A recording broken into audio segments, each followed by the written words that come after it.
before first reading? In compliance with Chapter 551, Open Meetings of the Texas Government Code, I call to order a public hearing meeting of the Board of Trustees of the Austin Independent School District for Thursday, October 30th, 2025 at 5:30 p.m. A quorum of the board is physically present at the Austin ISD Central Office to conduct this meeting.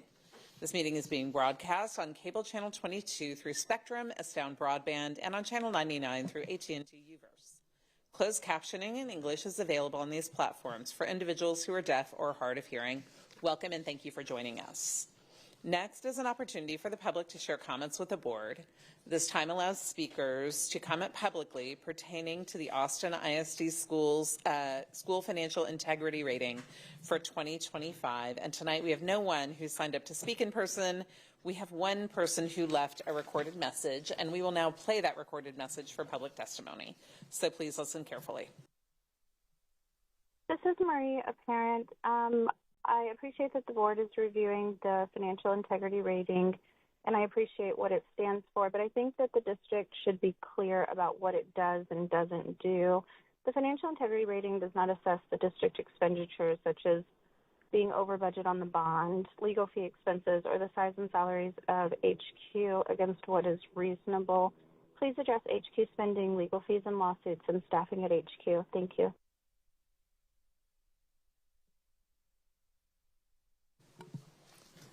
This concludes public testimony. Thank you to our caller. And trustees, are there any questions seeking clarification? Thank you. As a reminder, please feel free to share any general comments or questions with the board by email at trustees@austinisd.org. And next up is a presentation on the Austin ISD School Financial Integrity Rating for 2025. You might know that as the first rating. And Mr. Segura, would you please introduce this? Absolutely, President Boswell. I'd like to welcome up Katrina Montgomery, our Chief Financial Officer, to take us through the first rating overview presentation. Hello, excuse me. Hello, President Boswell. And other trustees and our superintendent. So today we're going to go over our first rating, which is our financial integrity rating system of Texas. This is how TEA evaluates the district. So here's a quick overview. The rating system ensures that Texas public schools are held accountable for the quality of their financial management practices. The system is designed to encourage Texas public schools to better manage their financial resources to provide the maximum allocation possible for direct instructional purposes. So we're going to talk about that a lot more in the next few slides. The 24-25 rating is based on financial data from July 2023 through June 2024 school year. So assess areas of measurement. There are 21 indicators that are evaluated, but I'm just going to highlight a few here. Our annual financial report, which is our audit. We're working on that to wrap that up in the next couple of weeks. Looking at debt payments, our terms and compliance, timely payments made to government agencies, and we're going to talk about that one a little bit more in depth. The district's financial solvency, and various other ratios and financial measurements. So on this slide here, you see that a superior achievement is the highest first rating, reflecting strong financial management, accountability, and compliance with state standards. And we went back to 2020, 21 through 24, 25. You can see we consistently had a superior achievement. And then in 24, 25, we went up to a 95. So that was the highest rating we've had in the last 5 years.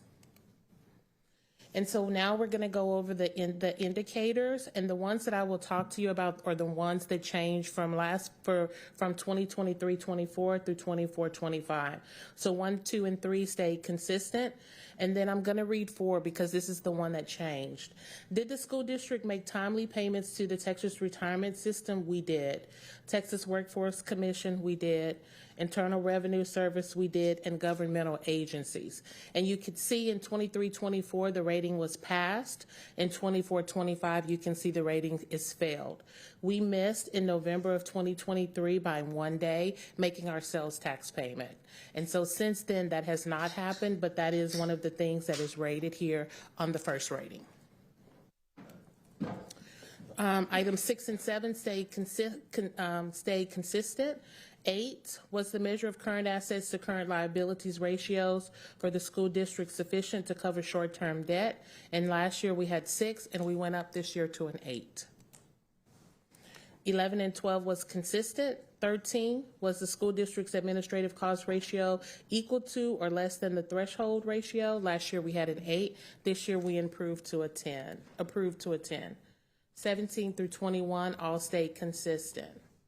So indicator 13 is where we look at our administrative cost ratio, and we want to ensure with this that we're ensuring funds are directed primarily to classrooms. And so to the far left, you see 2019 through 2020, where we were at 0.0823, and the TEA standard is at the top, 0.0855. 2020, 2021, we were above that, but just a little bit. 21, 22, we went higher. 22, 23, we went way over the line. But in 23, 24, you can see that we're below the line. So some of the reductions that we've been making in administrative staff definitely shows that we're moving toward sending more money, or more of our funds are going directly to classrooms. And then also on indicator 13, we look at a peer review. So where are we against our peers? You still have the same TEA standard, which is 0.0855. You have Austin ISD at 0.0835, and then you have some of our peers that are small, that are have lower percentages than we do. You have Arlington, Cypress, but then you also have Dallas ISD, which is way above the TEA standard, as well as Houston is right at the line. So other financial indicators, bond ratings, and financial awards. So this slide just talks to us about where we are. So all of our rating agencies, we have the top ratings for those agencies, whether it's Moody's, Fitch, Kroll, or S&P. And the ASBO, Association of School Business Officials, and the GFOA, the Government Finance Officers Association, have both given us the Certificate of Excellence in Financial Reporting, as well as the Budget Award. So that is the presentation for today. Do you have any questions? Thank you very much for that, Trustee Hunter. Yes, ma'am.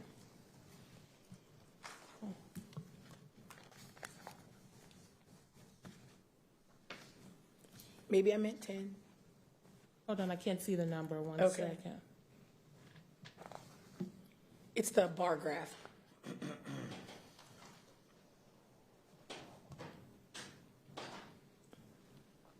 There. There? Okay. So we have the 23, so the 23-24 is our 25 rating. Yes. So then we will, when will we see what has gone on for 24-25 this past academic year? 24-25, we will see this time next year. This time next year? Okay, Yes. so I didn't understand that it was a whole, very Latin. Okay. Very light. All right. Hopefully the number will look even better Yes. for us, because I know you've been doing a lot of work. So thank you for that. And then the next slide, which is 11. Just out of curiosity, because that is a huge dip. I'm not sure if you have this information on hand or if the superintendent has it. What is the student population of Cy-Fair? It's over 100,000. It's high. I'm not sure. It's big. I can find it. Endorse slide also. They're both very good. Okay, and so I just was wondering if there's any learning to be had or any wisdom to gather, maybe a partner share. I don't know how that happens. 118? 118,000. 118,000. And I believe they also, is this the school district with no Fs, no Ds? I can't remember exactly, so I don't want to put you on the spot for that. But I'm just wondering how they're managing to because I don't know anything about their demographics. I just haven't looked. I can Google it, I'm sure. But if there's just anything that we can learn from someone who seems to be doing. So the demographics are not ours. Okay, That's for sure. this is what I'm.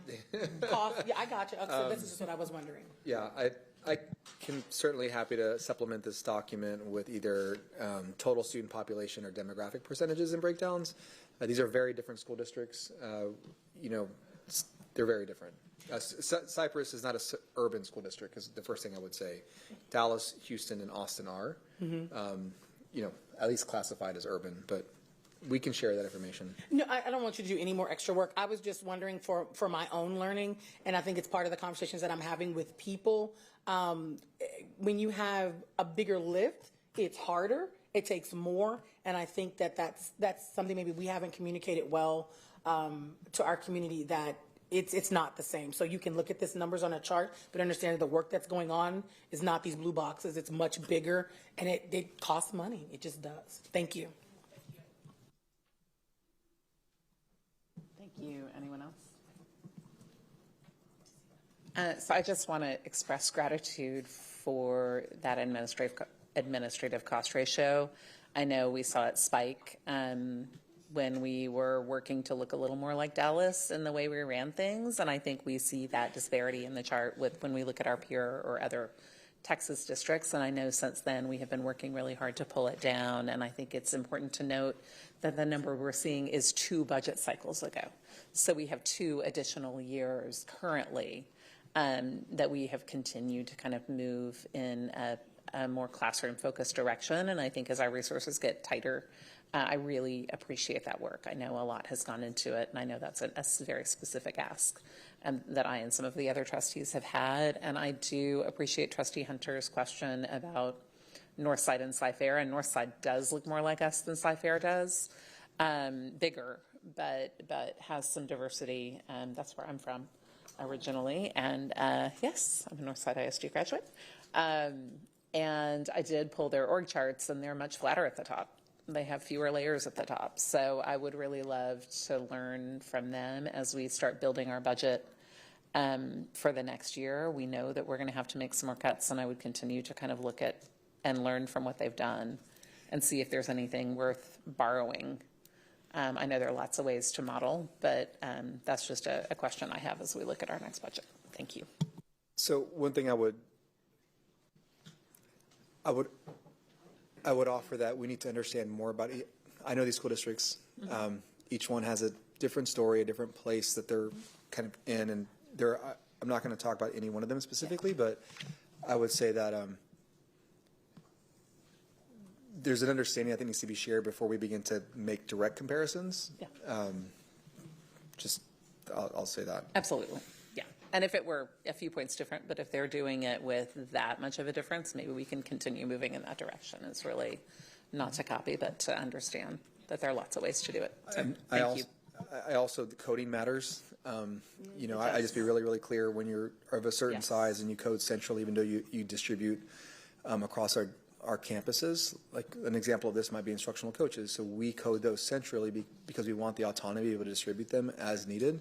Where if I code to the campus, then that's going to show up on the other side. So there's just a lot that kind of goes into the way this breaks down. So I just want to learn more before I offer a direct comparison. Yeah, absolutely.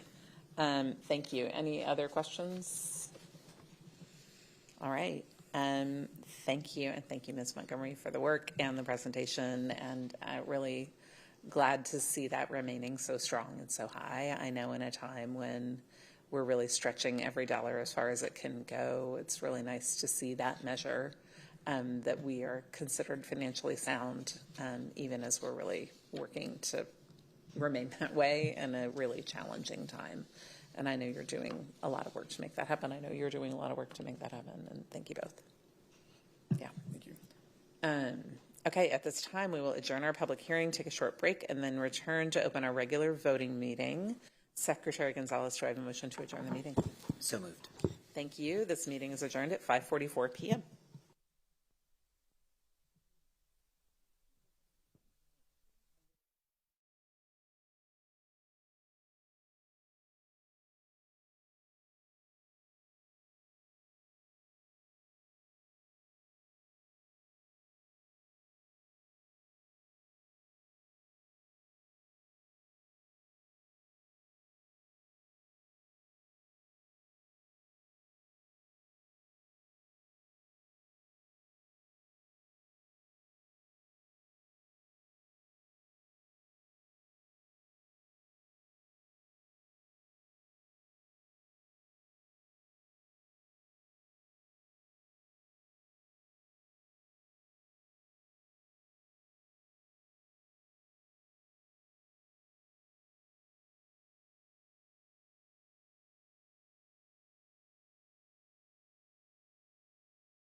In compliance with Chapter 551 Open Meetings of the Texas Government Code, I call to order a regular voting meeting of the Board of Trustees of the Austin Independent School District for Thursday, October 30th, 2025 at 6:01 p.m. A quorum of the board is physically present at the Austin ISD Central Office to conduct this meeting. This meeting is being broadcast on cable channel 22 through Spectrum as down broadband and on channel 99 through AT&T Uverse. Closed captioning in English is available on these platforms for individuals who are deaf or hard of hearing. Welcome and thank you for joining us. We will begin with public testimony for items on our consent agenda. Members of the public wishing to participate in the public testimony portion of our meeting called a dedicated AISD phone line in advance of the meeting to sign up to speak in person or to audio record their remarks. Tonight we have 3 people who signed up to speak in person, and we have 9 people who left a recorded message. We will now move to in-person testimony. To provide as many opportunities for input as possible within a limited time period at this meeting, each speaker will be allotted 1 minute. No substitutions or yielding of time to others is permitted. You are welcome to come to the microphone when your name is called. As you come to the microphone, please press the button to turn it on. There's a device that will light up as you move through your 1 minute of time. When the buzzer sounds, please make a final thought in 1 sentence. And we ask that whether you come to give a complaint or praise, that you reference any staff member by position or abbreviated last name. And we ask that all audience members, whether speaking or not, please show respect for others at all times. And our in-person speakers for tonight are Edna Parra, Leah Kelly, and Jared Schroed.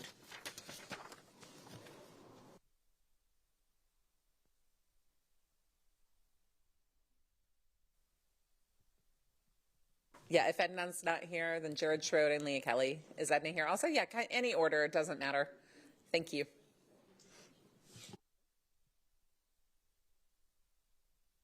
Hello. Okay.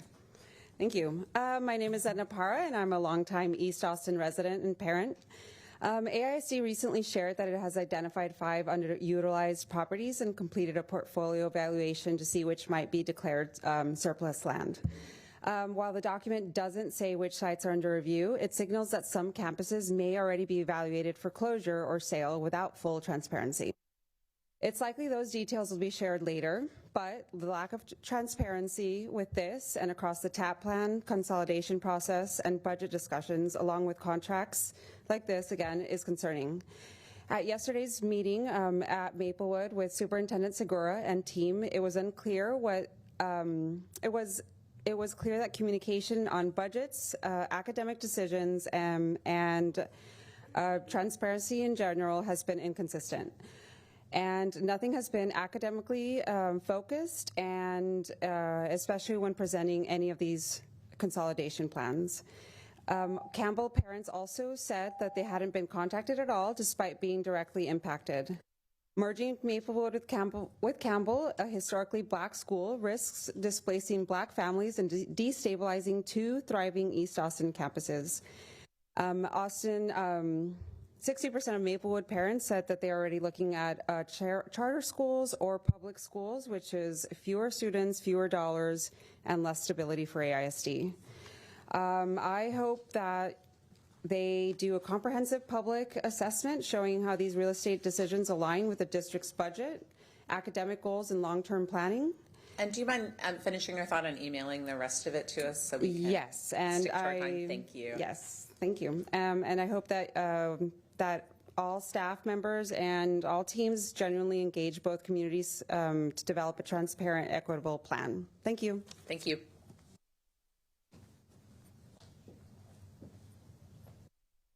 Hi, is the microphone? Excellent, still working. Hi, my name is Leah Kelly, parent to an Austin High School graduate, partner to an AISD teacher, and former AISD employee, speaking on agenda item 10.1. I want to thank the district for potentially partnering with community providers to expand comprehensive health supports for students. By working together, we can increase our capacity to care for children and families navigating complex situations. These services have made a real difference in my own family's life by helping my child reach her full potential. These partnerships help create more supportive school environments for students and staff.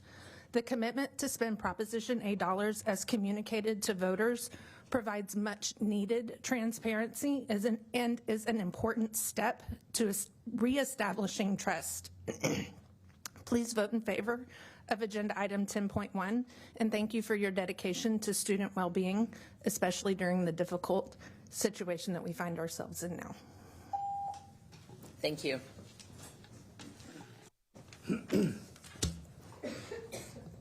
Is this on? Oh, it is. Perfect.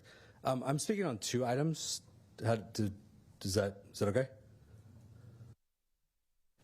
It's fine to speak on 2 items. Do we have 1 minute to speak on 2? 1 minute, so yeah. 2 separate minutes, it sounds like.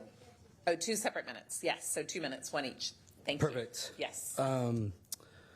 I will start on, I believe it is 11.1, which is in regards to the RFP for the commercial real estate. It was released, this RFP was released about 6 to 8 weeks before the school consolidation list, making it appear that closures were already known but intentionally excluded to avoid public attention, which we all know erodes trust, which we don't want. Since 2016, AISD has always named specific properties in its real estate RFPs. This is the first time in nearly a decade that the district has not done that. Currently, AISD owns 9 properties totaling 233 acres of undeveloped land that could be sold today. When Superintendent Segura was authorized to negotiate the Rosedale sale, AISD is selling this for $26 million, gap 1, also saving $1.6 million in commissions if we are not including real estate brokers. That obviously we understand that you guys have the opportunity to do this yourself and stop closing schools. Go 1 second. Basically, let's not impact 70,000 students. Let's not impact their families. Let's stop closing schools. Let's sell current acreage that we already have that isn't developed to stop our funding gap. Secondly, there is another contract that is out for Novium. While I understand this is not Superintendent Segura's company, I do understand that at one point, Superintendent Segura, you disclosed a relationship and shared investments with this owner. Given that, is there a conflict of interest, and should we look at this and discuss this more versus actually voting on something like this and giving them $20 million in a turnaround plan and other things that you have? I fully recommend that you guys look into this and continue to investigate what we're looking at and who that money is going to. Thank you. Thank you. And thank you to our speakers. And now we will play our recorded messages for public comment. Hello, my name is Belinda Montgomery. I am a former parent, current community member, and former SHAC member in AISD. I'm calling to get support for Agenda Item 10.1 for action on the Mental Health Services RFP. Our students and families need timely access to support. Approving this recommendation will help schools respond early, reduce crises, improve attendance, and keep students learning. Please vote yes on the Mental Health Services RFP and continue to invest in support that reflects community priorities. We really appreciate your service. Thank you so much and have a good day. This is Sharon Vane, parent of 2 AISD graduates, and I'm calling to support Agenda Item 10.1 for action on the Mental Health Services RFP. Now more than ever, our students and families need timely access to support. Approving this item will help schools respond early, reduce crises, improve attendance, and keep students learning. Please vote yes and continue to invest in supports that reflect community priorities. Thank you. Hello, my name is Richard Kelly. I am a product of AISD, until very recently a parent of a student in AISD, and I am in my 24th year as a teacher in AISD. And I'm calling to express my support, there's the bell, for Agenda Item 10.1 on the Mental Health Services RFP. I can tell you, as somebody who's in classrooms every day with your students, the mental health needs could not be higher. This has accelerated so much in the last 5 or 6 years. And so I really want to encourage the board to approve this RFP for increased mental health services, which is going to help reduce crises, improve attendance, and, of course, help students learn. So please vote yes on the Mental Health Services RFP and continue to invest in supports that reflect our community's priorities and, quite frankly, what your students need. Thank you for your services. Hello, my name is Amy Garrett, and I'm a parent of 2 students in South Austin. I'm calling to support Agenda Item 10.1 for action on the Mental Health Services RFP. Our students and families need timely access to support, and approving this recommendation will help schools respond early, support students, and keep them learning. Please vote yes on the Mental Health Services RFP and continue to invest in supports that reflect our community priorities. It's important to note that this contract was already allowed for and voted for by Prop A. I just want to continue to make sure that those funds are allocated appropriately. Thank you, all trustees, for your continued service to the district. I know this last 6 months have been very hard. Thank you so much for your efforts. Thanks. Marie, parent. 5.1, pause closures and consolidations. Give it more time. 5.3, please address HQ spending, legal fees and lawsuits, and staffing at HQ. We should not be suing neighborhoods or teacher staffing vendors or children with disabilities. 6.1, I have personally been to Mendez several times. I do not find 200 or 300 children at Mendez. Please look into the numbers and data being reported as well as the practices at Mendez. Do not renew with Third Future. It's time to take Mendez back as our own school. 10.1, on the mental health contract, Gramercy was ineffective at best. Please do not consider them. 10.2, amend the budget to reduce HQ spending and staffing. We need to reduce the staffing at HQ, seek alternative solutions for leasing, selling, or lease back of HQ, and we need a review and oversight of legal fees.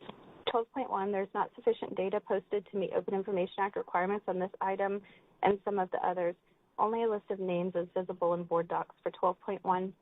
13.2, thank you for declining. Thanks, bye.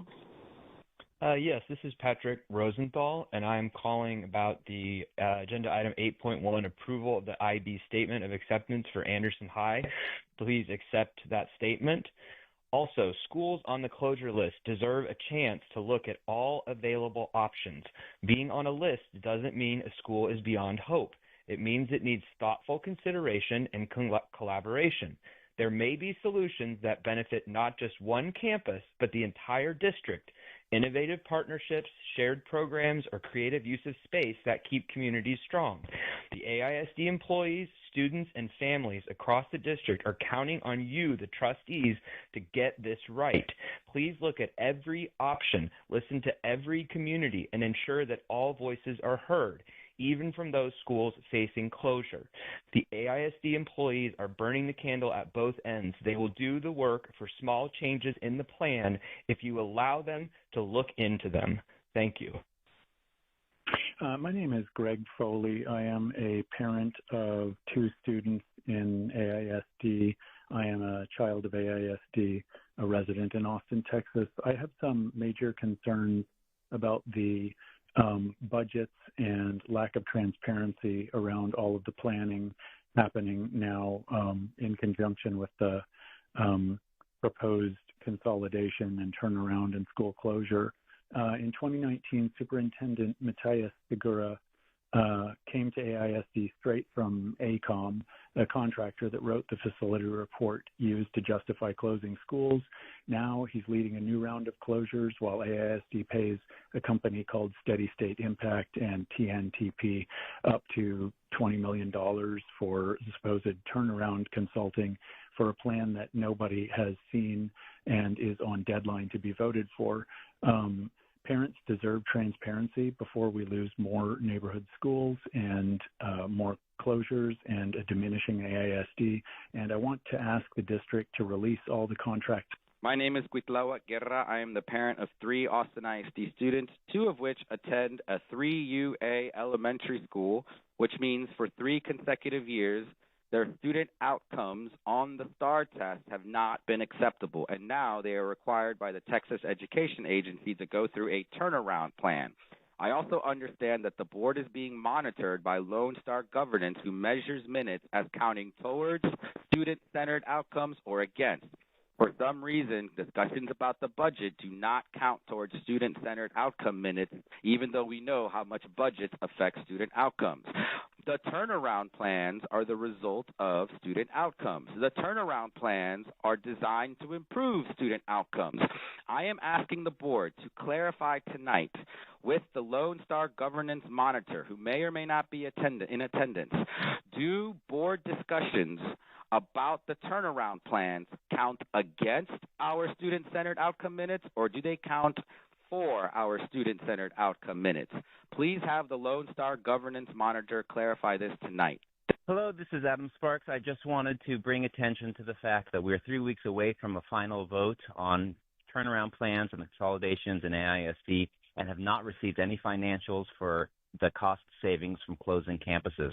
This is something that was promised to schools before October 3rd. It has still not come out. The district claims that these numbers are coming out, but we're less than 3 weeks away, and basic information on the financials of this plan have not been released. We asked the board to include any kind of measurable to ensure that 1 year, 2 years, 5 years from now, we have information about whether or not this plan saved money for the district. As I've heard trustees say that they would not vote yes until they had 2019 financials. That information is now apparently not coming, and so it's important that we measure how this plan affects the financials of AISD with real measurables in a multi-year process. Thank you so much. Thank you to all of our callers and all of our in-person speakers for your testimony. Trustees, are there any questions seeking clarification? Trustee Quintana first. I was just going to ask if the turnaround plan conversations count toward or not. It does not. So the one we are planning to have later today as part of the superintendent's update would not count. Okay. Yeah, count against, I'm sorry. Yeah. Trustee Poppin. I just had a couple questions for clarification on some of the comments made about the contracts and the real estate sales. Could you just comment on what $20 million, I don't recall a $20 million contract being involved in this. Do you know what that's referring to, and can you speak to that? Two, can you just address the concern about conflict of interest? And three, can you clarify on the real estate? My understanding is that we often do real estate without naming a lot of things publicly because of, but anyhow, can you comment on whether that real estate includes any of the schools that are listed for potential closure? Sure, Trustee Kaufman. First off, any real estate contracts, this is a renewal. Not unlike how we hire an attorney or other professional services, we open up an RFQ or an RFP process, invite vendors or partners to participate. We select them, and then as needed throughout the course of a period of time, we will use them for their services. This is precisely what we've done in the past. And this is effectively a renewal because the terms in those contracts have expired. Given our organization, there are lots of different ways that we use real estate partners. Some of them have to do with acquiring of land. Some of it has to do with deposition. It's just kind of varied based on need, which is why there are different funding sources used or identified in the document itself. Regarding a $20 million contract, I have no idea what that is a reference to. I heard TNTP and City State identify those are not contracts of that value. One's a technical partner that we use for our turnaround plans. So yeah, I don't have an understanding of that. Regarding conflicts of interest or where I've worked before, all of that is available on our website. It's been disclosed for many, many years. That's been out there. It's out there. Nothing's changed.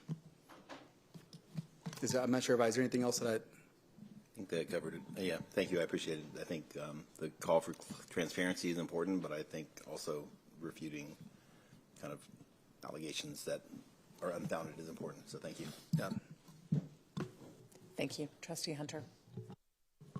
Thank you. Our last caller had a question, and it's one that I continue to have for the financial assessment an estimation of what we will save by closing schools? And so do we have an expected timeline on when we will receive that? Yeah, so we estimated that in the initial draft, October 3rd, $24 million. In the revision that's going to be released tomorrow, we're doing a deeper breakdown as requested by our community to go kind of campus by campus. There are obviously assumptions that we have to use in that modeling regarding kind of what the staffing allocations are going to be at the receiving school. And so you'll see it broken down campus by campus, for the potential consolidations that we're considering. It's going to be one of the attachments in the deliverables that are submitted and released tomorrow. So will it be, I guess, I don't know financially how to say this, will it be a cost savings or how much you would save if you did this, or what would it look like? So we are looking at a savings. One of the things that we want to be really clear about is there's different assumptions that can be used to determine, is there a loss in students because of the disruption, right? We know that is potential that it could happen. And so based on feedback that we've gotten from our trustees and from the community, what we're going to do is kind of just provide a sensitivity analysis and say plus 5%, plus 5%, minus 5%, plus 1% to kind of show the range. What we know is that every school merger is different. There are examples in other school districts where, because of the planning and the thoughtfulness around the transition, there was a very low loss in student attrition tied to the move. Back in 2019, when we went through it, it was kind of hard to tell because the pandemic happened immediately afterwards. And we keep forgetting that happened, but the vote took place in November of 2019. Shortly thereafter, 3 months after, in fact, the pandemic hit, and then everything kind of just changed. So it is difficult to use our own data from that period of time regarding what student movement looked like, because lots of families were making decisions for lots of different reasons, and it was really hard to quantify. So we decided to provide a range or sensitivity analysis based on the financials so that we could see kind of what the range is likely to be on various assumptions. That's helpful. The other thing that I want to be really clear about is offsets or other costs. We as a district determine what we spend our dollars on. There are resources allocated as part of the turnaround plans. We would have to spend those dollars regardless if we believe that these are the resources that need to be deployed to ensure that we're successful. We continue to lump the two together. I understand why we do that. But if no consolidations and no savings are made, you're still going to have the expense. So I am showing both, but I want to make sure that it's understood that they're not necessarily tied together. If one doesn't happen, the other won't. We will still have that expense. I understand why they're being lumped together, but that's not how we actually would operationalize it. Okay, so for those of us who aren't great at math, I want to try to restate to make sure I'm understanding. So what you were saying is that the offsets is the word you used. They're going to happen no matter what. Whether we have an injection of cash, we either have less of a deficit or the deficit gets deeper. Yeah, so when we talk about $24 million, and again, that was a conservative estimate when we first released it on October 3rd,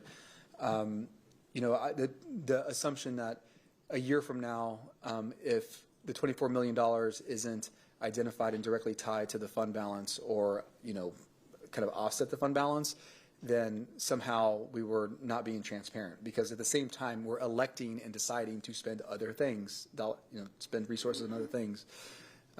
So it's another expense. I call it I use the word offset because it's been shared with me as an offset, but really it's reduction in costs will increase your fund balance or increase your available dollars, even though we're running already a budget deficit. But over here you have additional expenses that you're going to incur. There are going to be some expenses tied to the transition plans. For instance, if we agree to additional transportation routes to support a kind of new campus merger or a different configuration of a campus, that would be an additional expense tied to the consolidations. But the turnaround plans are agnostic. We're still going to have to spend those dollars regardless.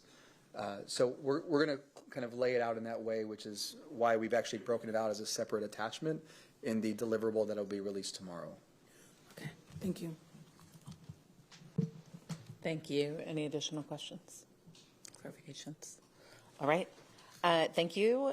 As a reminder, please feel free to share any comments or questions with the board by email at trustees@austinisd.org. And before our next item, the board will go into a brief executive session at 6:25 p.m. pursuant to Texas Government Code Sections 551.074, 551.072, 551.073, 551.087, 551.076, 551.0821, and 551.071. When we finish, we will return to open session to continue our meeting. Thank you.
Hi, we're returning to the open meeting at 6:45 p.m. Thank you.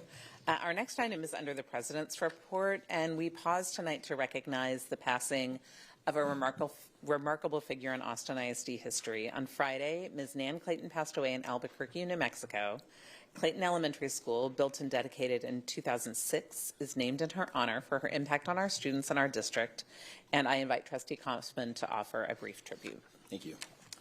Nan Clayton dedicated her life to education and public service, leaving a lasting legacy that can inspire generations to come. She was elected to the Austin ISD School Board in 1978 and served for 14 years. I've been here 3 years. 14 years is a long time.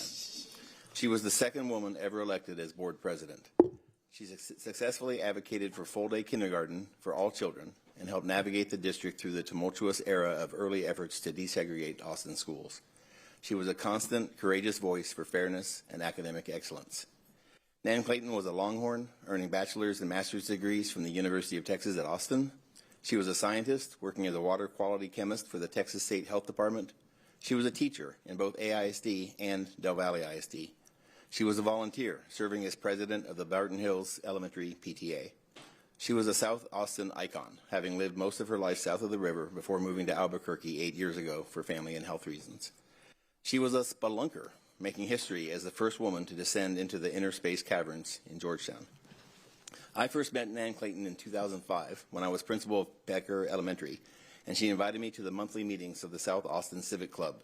I could sense from the start her kindness, her strength, her tenacity, her centering of community, and her deep commitment to public schools. All of my subsequent interactions with her proved my first impressions to be true, and then some.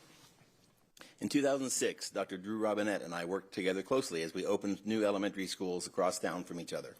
The school board voted to honor Nan Clayton by naming Dr. Robinette's New Southwest Elementary, located just 1.5 miles from my home in Circle C, after her. When I heard the sad news this weekend, I called Dr. Robinette to invite her reflections on Nan Clayton. As you might expect, Drew had a lot to say. She described how involved Nan was at the school that bears her name, calling her the first Clayton Elementary volunteer. She got a hard hat right away and walked the campus in 2006 many times during construction well before opening, then participated in outreach sessions, picnics, and community meetings with her, as a partner to welcome students, staff, and families to the new school. And she was an ex officio CAC member for more than a decade. Drew told me how connected Nan was to the Clayton Cardinal students. She welcomed students each day on the first day of school. She always participated in the opening day assembly and celebration and many others, including the 5th grade ceremony each year. She was a guest speaker and reader in classes, getting to know students and sharing her own story as one of the earlier women in STEM, committed to learning, igniting curiosity and creativity. Kindergarten students who just met her when they started at Clayton were starstruck at first, then referred to her as the Nan Clayton, but they soon grew to know and love her as Mrs. Clayton, a familiar and supportive leader who was the heartbeat of the school. Drew shared how Nan was a great friend and mentor to her and to so many others because of the value she places on relationships. She was quick-witted and a natural connector, supporter, and confidant. She was easy to talk to and confide in, to think through challenges, find new approaches to get things done, and reflect on and follow through with creative action. Her heart as a community servant and organizer never left her, and the curious minds and questions of school children and their quality experiences and learning they deserved only fueled her more. Nan Clayton was a visionary leader, a dedicated public servant, a South Austin landmark, and a true friend to many. As Drew said, Nan Clayton believed that great schools make for a great Austin. Austin ISD and the city of Austin are better because of Nan Clayton. Her powerful spirit will live on in the school that bears her name and in the city and school district that she loved.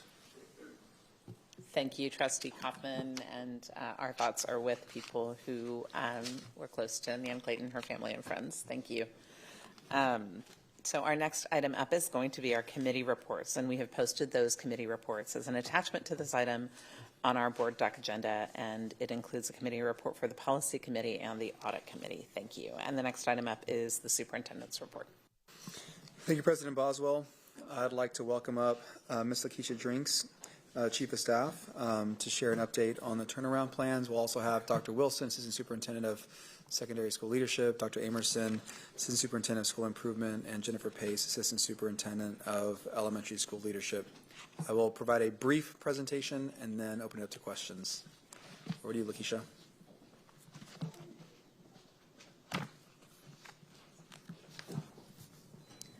All right, good evening, trustees, President Boswell, Superintendent Segura. This evening, we will share an overview of our draft strategies for our district turnaround plans. We'll talk a little bit about how we determine the strategy that we are planning to implement, as well as a few general strategies that you'll see across turnaround plans. Just for the public's knowledge or reminder, our TAPs are posted on our school improvement website with a survey link so that we are able to receive feedback from our communities. So we are still drafting TAPs, so there's still opportunity to provide feedback. So the first strategy that I'm going to share is the restart strategy. And so the restart strategy, just as a reminder, typically requires pretty much in every case a change in campus staff. So in order to lead a restart campus, you must be determined as highly qualified. Again, and we're going to stick with the language that you'll find in TAPs just for consistency's sake. So it does define the staff at campuses as needing to be highly qualified. Okay, so I do think that that's super important in following along as to how we selected the strategy for each particular school. You'll notice that our restart campuses typically are in modernized facilities. They usually have, according to what we looked at, possibly too many students to reassign. And the previous year's data does not reflect steady student growth. Or I'm sorry, it does reflect steady student growth. So the first campus we'll look at is Linder. Linder, they have a modernized facility under construction. It is very close to completion. It is unreasonable to stop it at this point. The data for Linder does show that they have had significant academic growth that is conducive to a restart. So the campus is on track for meeting accountability. We feel like with some additional supports, some additional staffing, that they will be able to meet accountability. Wooldridge Elementary is another campus moving into a modernized facility. Their growth actually has been accelerated. They actually have had great growth in Domain 3. So remembering Domain 3 is the closing achievement gaps. And so it is a combination of achievement data versus student growth data. And so from 2023 to 2025, Wooldridge increased their student growth points from 30 to 62. So we know what they're doing is working. We just have to focus on accelerating what they're doing and, again, providing some additional supports. Same for Paredes Middle School. Paredes Middle School is a large middle school, which would make it pretty difficult to reassign students. It's also located in an area where it's pretty much the only middle school in that neighborhood. And they, too, are on the path to meeting accountability. So from 2023 to 2025, their Domain 3 score improved from 30 to 73. Pecan Springs is the outlier to the system that we use to determine which strategy to implement. So we are, as we planned their turnaround plan, we're thinking about probably as the maximum supports that we're able to provide at campus. They have not demonstrated accelerated or steady growth. However, they do have a modernized facility. And we do feel like by providing them with the additional supports and really making them a primary focus, making them one of the first schools that we staff over the spring, that there is an opportunity to meet accountability. But again, this is a campus where we are still taking feedback from the community, and we do need to have some additional conversations before we finalize their strategy. So the next strategy that we'll discuss is reassigning.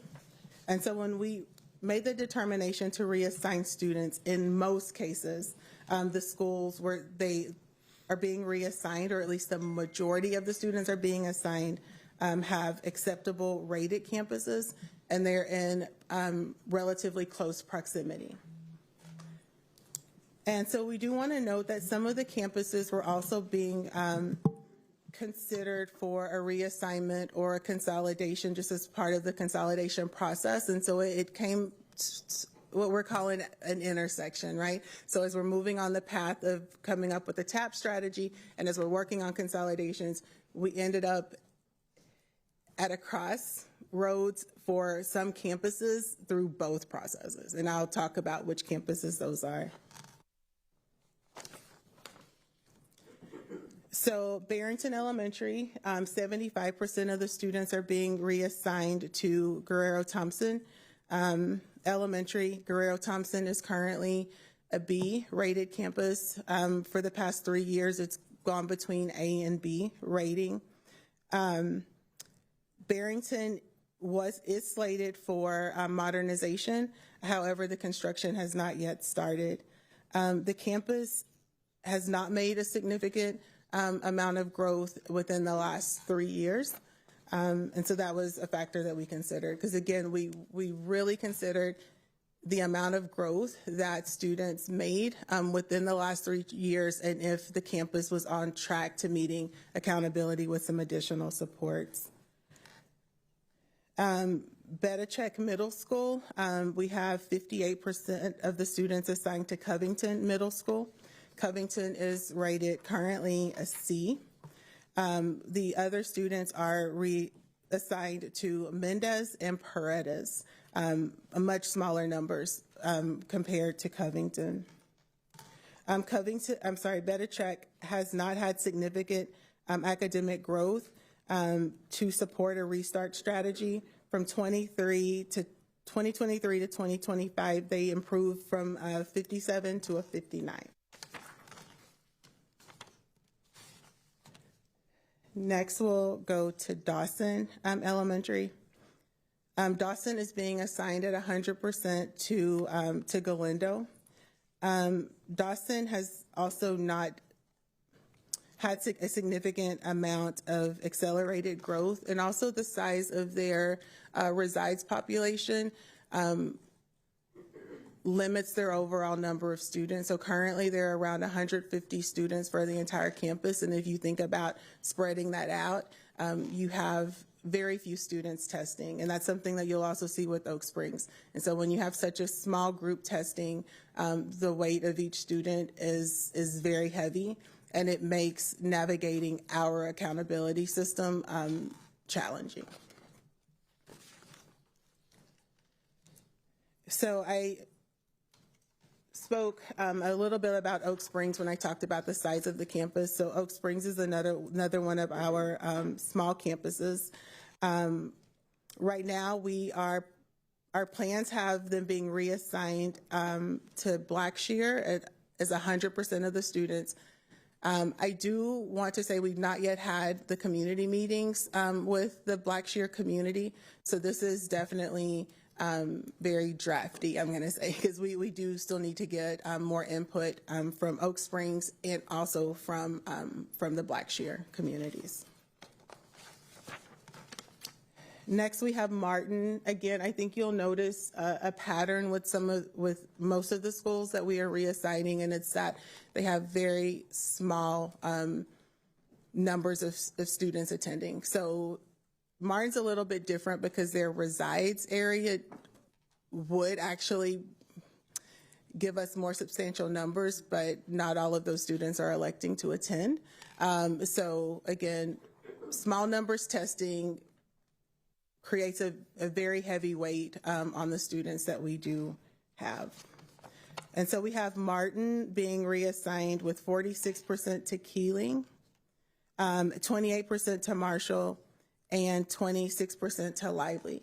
And so you'll notice in our strategies that we talk about strategic staffing, which includes additional staffing. So I do think it's important to put in the space that we recognize that we will need to provide these supports, not just to the campuses that are receiving the turnaround plans, but for campuses that are supporting any of these students currently assigned to campuses requiring a turnaround plan.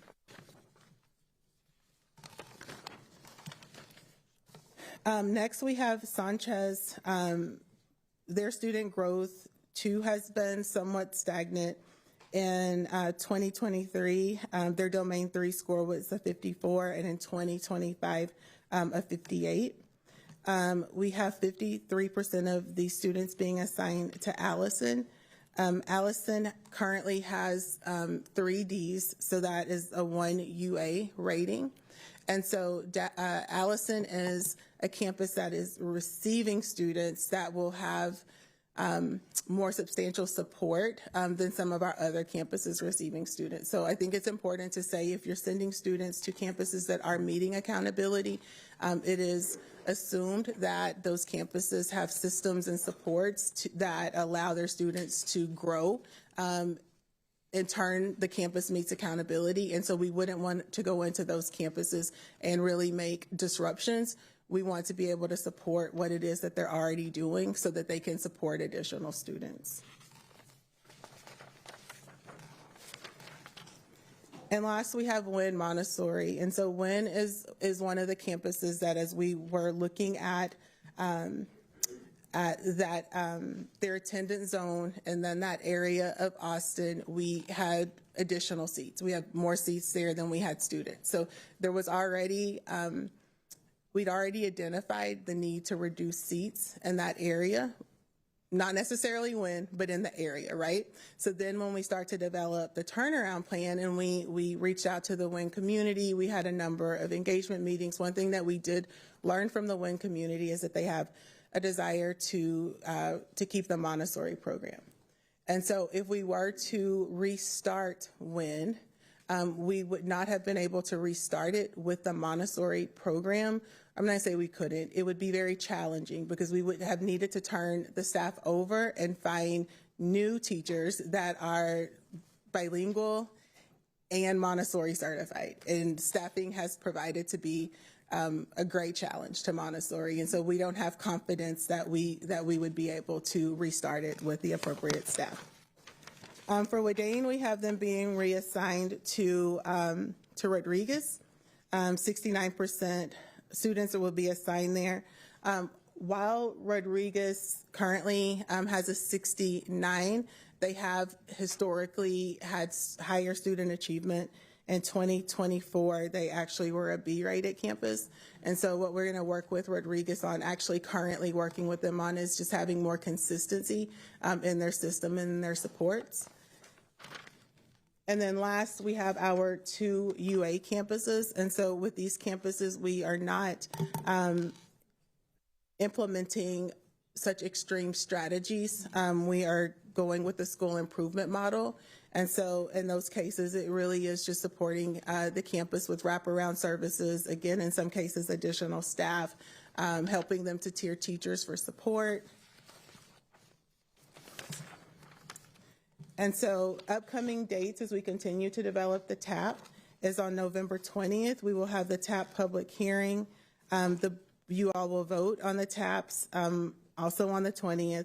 And then November 21st is our deadline to submit the board-approved TAPs to TEA. Thank you. All right. Thank you for all of that. There is a lot in this, and this is profoundly important stuff. We are going to, because this does not count as student outcome minutes, as we clarified early, and yet it is extremely important really to the health and support of our district. We are going to try to keep our comments to 3 minutes each, comments and questions, and we hope any questions will also be very, very tight. We need to really try to make this work, and we will submit what we can't by email. And then I think it might be helpful to, and I'll talk with you about this, Superintendent Segura, to maybe have a public meeting about this as well, where we present these to the public and more people can hear, since our time is limited here today. So I know we're presenting them on campuses, but this matters to the whole district. So let's just go down the list. Trustee Foster, are you ready? If not, we can go to Trustee Hunter. I'll expect follow-up instead of asking for response now, but I'd like to know that if Montessori were to continue, what would be the substantive differences that, sort of defined it or made the difference? but that can be followed up upon in writing. Thank you. Trustee Hunter. Thank you for the presentation. I want to register some concerns and would really like to know that we have students moving from schools that are already UA to another UA schools. So speaking about Barrington and then when students are being split between Andrews, Pecan Springs, and Hart, also UA schools, if you could very quickly kind of tell me what sort of supports and plans we have that will, stop the perpetuation of another UA. My time is running. Yeah, I'll speak generally to both levels. Right now, our campuses are heavily engaged in learning lab work through TNTP. We have Lighthouse models, so at the secondary level, Marshall is a Lighthouse model, and then we have 7 other middle school campuses that are included within that learning lab model. You see schools like Keeling and Lively that you normally... Just about the elementaries. Oh, okay. The elementaries, yes. So Barrington and when? Yes, and what Dr. Wilson was saying also applies to elementary schools. We are implementing the Lighthouse program, and that's to provide additional leadership coaching, teacher coaching, monthly professional learning with hands-on application, additional progress monitoring, and increased instructional rounds, especially in the case, really in both schools, having really intentional transition plans for students moving out of their program into a new program for when, especially they're going from one program type to a traditional type. So just having a strong support plan in place for that transition. And then for Barrington students going into, especially Guerrero Thompson, having a significant group coming in with learning gaps and having an accelerated plan for Thank those you so much. students in place. I hate to cut you Okay. off, but you kind of lead us to the next point. Those students leaving Barrington, going to Wooldridge and GT, a lot of my concern is about not having that life skills program there. And so I know that that is supposed to happen. Dr. Sherry Lee, I think, spoke to that a little bit previously. So I would expect that the communication to the community would be very clear so that parents understand what is going to happen with their children's services. And finally, I saw that for Pecan Springs, the Emergent Bilingual SPED supports, again, over communication with parents about how their children are going to continue to receive those services. And lastly, Domain 2A, the growth goals of literacy at Oak Springs. A little bit of concern there. But again, if we can have monitoring and with the board getting back to us about so we have these plans and once they're implemented, how they are actually working. So I appreciate that. Thank you. Thank you. Trustee Singh. Okay, I've got 3 questions. One is, I noticed summer school was listed in some of these, but I really would love to have more information on that. And how are we making sure that the kids are coming together, especially on these consolidated campuses, to get to know each other? Because we all know that this is creating mental health disruptions for students, right? And how that impacts their learning. So I was really hoping to see more detail on what, if anything, we are doing this summer before school starts next fall to bring communities together to relieve some of that anxiety so that they do show up ready to learn.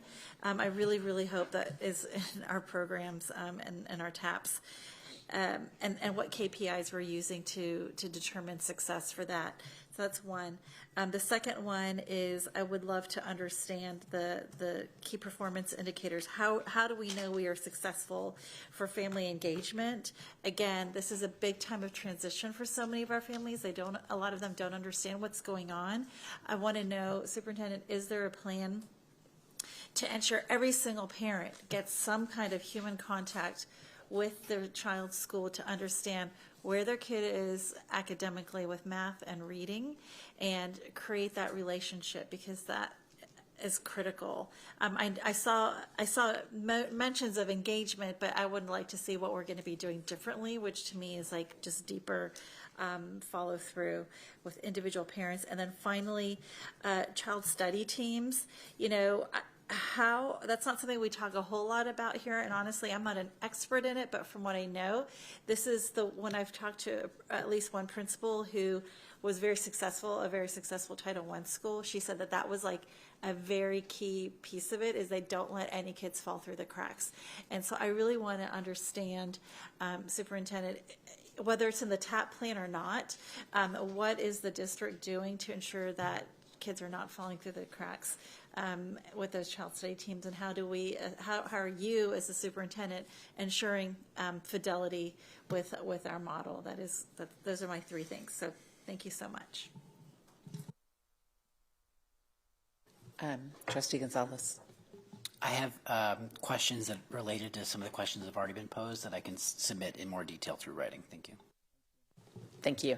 I have a list of questions that I'm going to run through, and I'll send them by email as well. I have asked and would still like to see statewide data about A through F distributions at campuses across the state with similar demographics and other variables like mobility, special education percentages, emergent bilingual status, economic need. I really want to understand if we are creating schools that have track records of being successful in other places and how big a hill we're setting up for ourselves to climb. I really want to understand to what degree students at schools in similar situations are seeing success in our state's accountability system, knowing that our standardized tests also do a good job of measuring what kids bring to school with them and how well we're providing those other supports. I am deeply concerned about our F to D schools and our F to C schools, especially our F to D schools, and really want to know why we believe that will work and what's different about those plans. I'd like to know what root cause analysis has been done to understand the reasons that our schools are in this situation. I'd like to know how TNTP was chosen, who else was considered, and how much we will be paying if this is approved. Family engagement is one of the levers that TEA includes. I'd like to know if that's part of any of these plans. I saw a lot about wraparound services and support for chronic absenteeism. Didn't see a whole lot of that.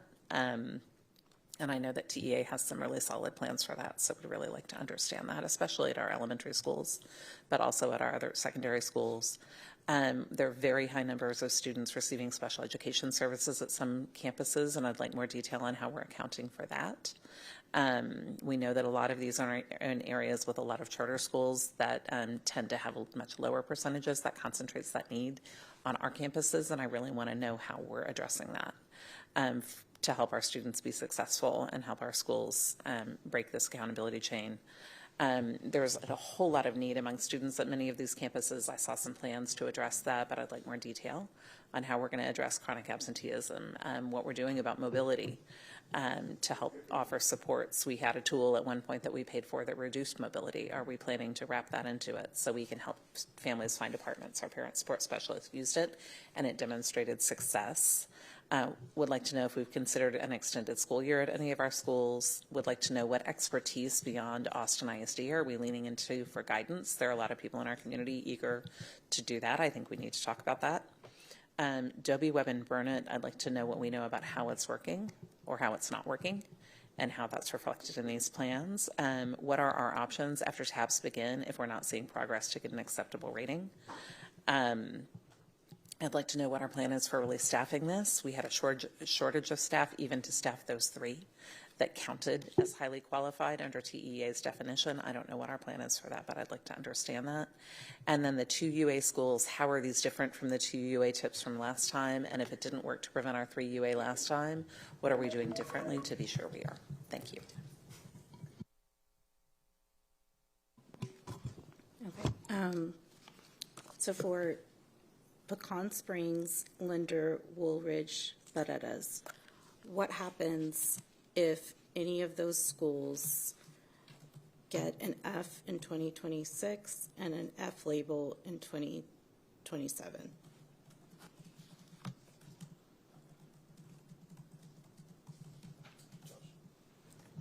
So for 24, 25, and then 25, 26, correct? So if Pecan Springs, Linder, Woolridge, or Paredes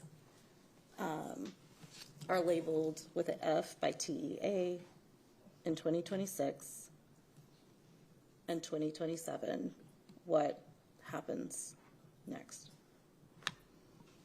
Well, I mean, so they're 3 UA right now. If they continue on this year, get an F, then that would be their 4 UA. If they continue on and get their 5th UA, then state intervention could include installation of a board of managers or closure of the school. Okay.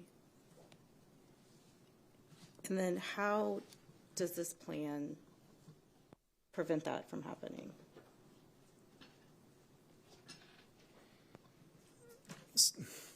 So we're developing this comprehensive plan, all the turnaround plans with resources deployed based on what we know about these schools. You know, we are investing and using strategies to pull these schools out and support them so they break the accountability chains. Many of them, as Lakeisha said, have already demonstrated growth in the right direction, are close to either getting a pause, and we expect many of them will get that pause, if not break the chain. Nothing is guaranteed. Like, for what does that mean? So if there's a pause, so in the 24-25 accountability, we have many schools that have 59s. Many, I think there's 9, and then several that are 58s and 57s. You know, if they were to receive a D, then that would pause the accountability chain, and that would not count as an additional UA. So let's use Paredes, for example. Paredes, I believe, was already at 59. Based on what we've seen at the campus already, we believe we're very confident they'll pause the accountability chain at a minimum, if not break it this year. But let's assume they get a D, then the 25-26 accountability would not be a 4th UA. It would be maintain a 3rd UA with the D.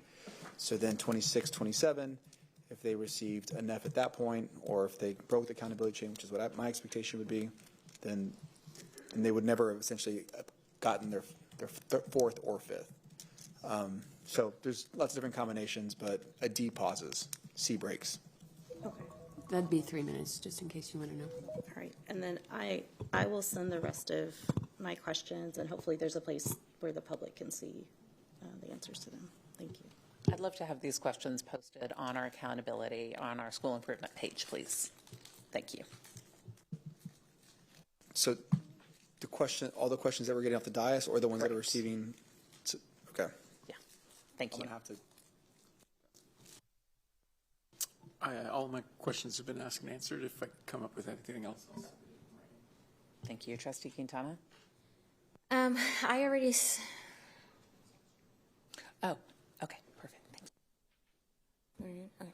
I already sent in mine to y'all, but just very quickly, I just wanted to know about our bond dollars, about the campuses that are closing and where those will go, how the TAP dollars will follow students whose campuses are closing and they're being reassigned, how we're going to staff the restarts, what happens to the staff at the campus that receives the majority of the students in the TAP, and then how we plan to recruit staff. Actually, I just said that. Okay, good. And then, yeah, that's basically it. So I already sent those in, but I just wanted to make sure I said that publicly. Thank you. Thank you. And Trustee Hunter has a question on behalf of Dr. Kaufman. Trustee Kaufman went to a flood anniversary at Paredes where he was principal. Okay. One question he has is, what are the lessons learned from the last 3 years of turnaround and school improvement plans, particularly around support and implementation?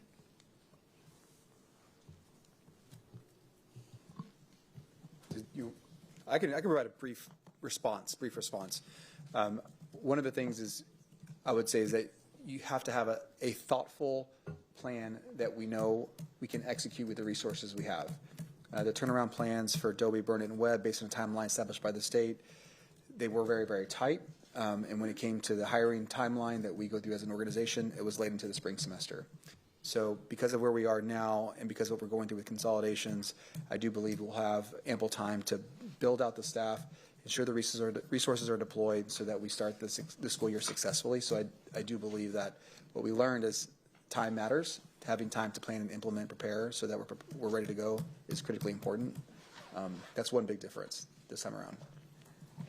Another difference is having data points to monitor centrally. This is probably the first year in quite some time that we have dashboards that we could see at the campus level as well as the district level how students are progressing throughout the year. Having 3 data points a year makes it hard for us to respond and provide campus with additional support, because if you don't know until the end of the year, the ship has sailed for that year, so to speak, and the students have accumulated greater gaps, right? And so we are monitoring data on a very regular basis, coaching principals through looking at their data, bringing data into senior leadership so that we can deploy resources in a more timely manner. I will say a lot of it is having solid systems in place that we have not necessarily had over the last few years. Thank you so much. Thank you very much. It's 7:21. We are within our 30 minutes. Does anyone have additional questions? Do we feel like we have asked and answered? Okay. I think, thank you for this. I think this is an immense deal, and really appreciate your work, our colleagues' questions, and the ability to really understand. Any one of these fails, I know the pressure is huge, and any one of these is not successful for our students, and that is a real risk to our whole district. So thank you for this, and I know you're doing hard work. Thank you.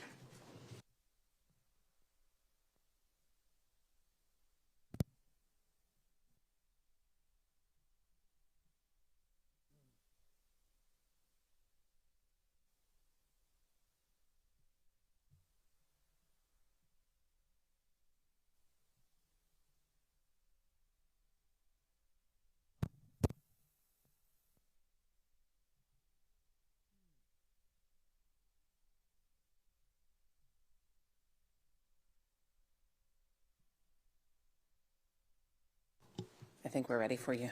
Yeah. I'd like to welcome up Joshua John to, I believe, provide the intruder detection presentation and update to the Board of Trustees. Thank you, Superintendent. We've had a lot of board meetings over the past couple of days. More to come. Some to come. All right, good evening, Board of Trustees. In the months of September and October 2025, there were 21 schools audited by TEA. 8 schools had 1 or more findings requiring corrective action. TEA is required to audit 75% of Austin ISD schools during the 25-26 school year. Currently, Austin ISD is at 17.9% of campuses audited so far this school year.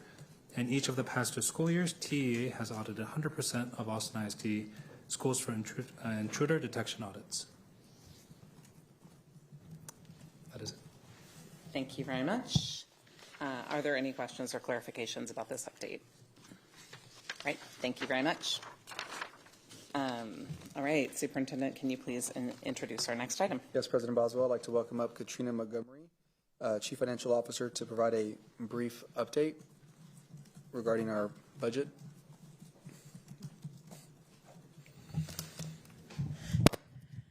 Hello, President Boswell and trustees. So we're going to provide a brief update today on our budget. So for FY 24-25, you see an overview, and what we wanted to show with this slide is that all of the things that transpired for FY 24-25, we're projecting that from our unaudited financial statements that we'll land at a $79 million deficit. There were points in the year where we had projected higher, but we did a lot of great work in reducing our expenses as well as making reductions throughout the year.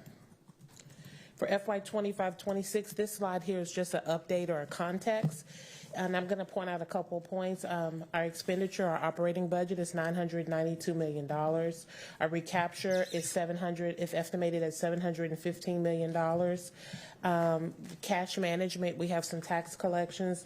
We'll start receiving those in mid-November. And then over the next few weeks, we're going to continue to redefine our budget strategies. And then at the end, on tomorrow, is October Snapshot, where we can start doing additional estimates on our enrollment and ADA. The fund balance policy was approved by the board in June of last year for us to have a 24-25 year 1, year 2, year 3 at 15%, and then the final year 27-28 to be at 20%. We're estimating again at the end of June of 24-25 that we'll be above the 15%. So this document is going to show our amendment. The second column is our unaudited financial statements, which show, if you see the net change, it gets us at $79 million, where we had been projecting 110, 90, we were going down. 25-26, the adopted budget, we ended at, the adjusted net change was at 19.75 million. That was going to leave us at a 15% fund balance. And then in September of 25-26, you can see our revenue decrease because our tax collections have decreased. Our recapture number has also gone down.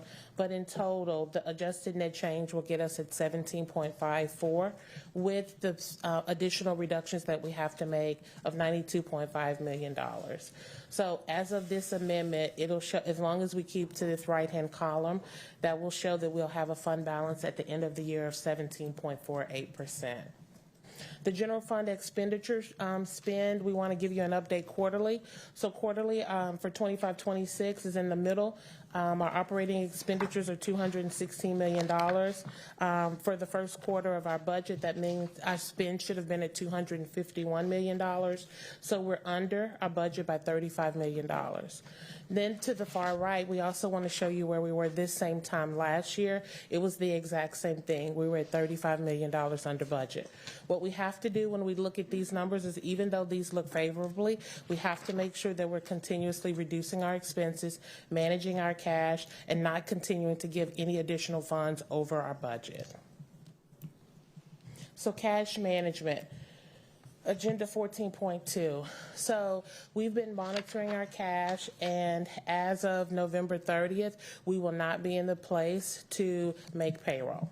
So what we are presenting here today is for us to have a loan and it's called a tax and revenue anticipation note. It's used to finance cash flow deficits in a school district's fiscal year, in anticipation of receiving tax and other revenues in the fiscal year. So what happens is, when we end June, we have our fund balance, which equates to our savings account, and we live off of that for July, August, September, October, and in November. And then in November, we start getting tax collections, but they will be slow. And so there will be a period of time from November 30th through the first week of December 5th that cash will be low to non-existent. So our amount that we're asking the board to approve is $19 million. This is the minimal amount. We've been very strategic at monitoring cash, monitoring our accounts payable. This is the minimal amount that we can borrow. I will tell you that our financial advisors have asked us or suggested that we borrow more, but because of the rates and the fees, we're going to borrow the least amount that we need to get us through the first week of December. The interest rate is 4.67%, and the repayment date is January 13th, 2026. We're also doing this because we want to borrow the money as the least amount of time as possible, so that we don't have to incur more than additional fees. This is the 24-25 cash flow trend, and it still shows the same thing. Like in November of 2024, our cash starts to really get pretty close. But in prior years, we've been able to manage that. What I wanted to be clear is, we do not or did not want to get to November and say, oh, we're here. So what this is a plan that is done in advance so that we can get ourselves through November. So I want to talk about this. This is our scale. And so one of the things, when I talked to my team yesterday and today, I felt like we're not, if the urgency might not be there for everyone to understand where we need to be.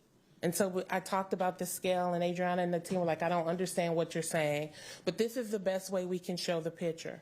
Right now, because of our fund balance and our cash balance is low, we're tipped And these are all the other things that we're doing that are giving us all of these great programmings, compensation, planning periods, 116 campuses, all of these things. But then these things are overweighing us. And so I want to make sure that we all walk away here today understanding the urgency of where we are as a district. These next few slides I won't really go over, Matias, so we'll stop there. I'm available for questions. Thank you. Any questions? Yeah. Yeah, Trustee Hunter.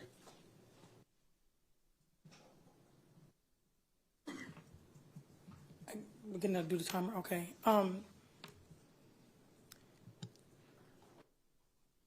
I guess I wanted some clarity because the slides were really, I guess. Are you saying we don't have any money? As of November 30th, we will not. We will not have enough to make payroll. And what you are asking us to do right now is to approve a loan? Yes. So that we can do? So that we can make our November 30th payroll. So that we can pay the people who are doing the work every day? Yes, ma'am. Okay. And you said in 24 we came close? 24, 25, at the end of the period, we ended up with $50 million. And so when I look at the projections, and I've been looking at them, we've been meeting every single week, I am projecting that we'll get to the $19 million. And we still have cash coming in, but what I do not and will not do is for me to get to November and say, okay, this is where we are. So we're still going to be working to draw down grants and save money and watch cash, but we cannot get to the place where we don't know that we can cover the November 30th payroll. So we're going to borrow money? Yes, ma'am. And there's interest on that money? Yes. There's a payday loan? Yes. Okay, I'm good. Trustee Singh and then Trustee Quintana. I just wanted to hear how we got to this point a little bit more. Yeah, I mean, it's been an amalgamation of decisions and indecisions over the last 2 years. I think the thing that we've talked about is how important fund balance is. I've been saying that since the moment I came on the dais. We've been making difficult decisions to try to shore up fund balance, reduce our costs over and over again. And this past year, we adopted a deficit budget, which pushed down our available fund balance. And then what happens is you have a statewide tax rate election for homesteads, and all of the kind of revenue slows down. So in a typical year, the cash comes in right as we get to that line. As you probably know, our property values, the way that we pay our tax assessor, all that's delayed because of where we are right now with the statewide elections. So this is how sensitive it is. We always talked about that dip. Those 2 or 3 weeks delay create this. It's really like a week and a half that this is occurring in our entire fiscal year. If it was a normal year, then it would exactly be like this. But the pressure from the election coupled with the slow kind of revenue stream coming in from property taxes has created this kind of risk that we're managing with this debt service. Yes, Trustee Singh, and I also want to add, from 2017 to 2018, every single year, other than 22-23, we've passed a deficit budget. In 22-23, we didn't do that because of ESSER. And so it's just continuing to borrow. We've just been borrowing from ourselves, right? Because we weren't living within our means the whole time. No, I appreciate that. So but specifically for this, because when we approved the budget, there was no talk that I'm surprised, I'll be honest. I'm just surprised because this is not something that we had budgeted for. So, and I know that we've been very fiscally responsible, so I'm not casting aspersions on that. I know we've been making a lot of cuts, and you've been doing a great job, Ms. Montgomery, as well in your role. But is it because of a delay in funds that are coming in from the state? Help me that's one of the bigger understand. drivers. That's one of the bigger. Is it like our fault, or we're talking about cash flow. We're talking about cash flow, not total expenses and revenue. Like at the end of the year, at the end of the fiscal year, the budget is the budget that'll hold. It's cash flow. We talk about cash flow all the time and how important it is. And as Katrina said, revenue doesn't come till November. And so we are paying out every single month. And one of the things that's happened this year in particular because of the homestead exemption laws, right? So remember the homestead exemption law that's going to be passed, probably, most likely. Well, every single property owner is not going to pay until that occurs, right? I mean, property bills aren't going out in the way they did previously. All those things make it to where property taxes aren't being paid, revenue is not being sent to us in the same timeline that it had in previous years. Now, those weeks matter, right? We always talked about November, and unfortunately, that slight delay, given our monthly payroll, kind of created this gap in cash flow. That's really what it is. I think that's really important to make very, very clear to the public that that's the reason, and it's not because of overspending. Katrina just said that we're spending $25 million less this fiscal year based on the budget. Like that's the headline, people. Okay, like please know that we just got our Superior First rating. Yeah. We adopted a responsible budget. We've made cuts. This is not due to overspending. This is due to a delay in tax it's the biggest driver for sure. revenue due to new homestead laws. Yeah, so I think Pending the election. pending election. So, The election, yeah. So there's a slide, the one that says as of September 30th, 2025, fiscal year 25-26. And it says, based on our burn rate per month, you're $35.26 million under budget, right? But cash is what matters. That's not the same thing. And that's what we're having to manage in this moment, given the way tax revenue is coming in based on the changes at the state level. Thank you. Trustee Quintana? I think all my questions have been asked and answered. Thank you. Anyone else? Okay, I want to thank you for bringing this to us. I know this can't have been an easy thing for you to know that you have to bring and to get to a place. And thank you for being ahead of it. It's a horrible position to be in, but it's better to be in it now than to wait till the crisis had come. So I really appreciate that. I would like to ask the administration to consider, I know we knew we were right at that edge with reducing our fund balance and changing that policy. I would love for the administration to consider a proposed change on that. And do we need to be at 16%? Do we need to rethink that 15%? Is it just too close to the edge for our budgets going forward? So I would welcome a recommendation on that from the administration and the policy committee. Thank you. And really appreciate it. And I think, we are not the only district in this situation. We're not the only Central Texas district in this situation. And I think this is the reality in our state. Rice University study in the spring said 73% of districts were not receiving enough state funding was not adequate to meet their needs. And I know we're in a really, really hard situation. So thank you.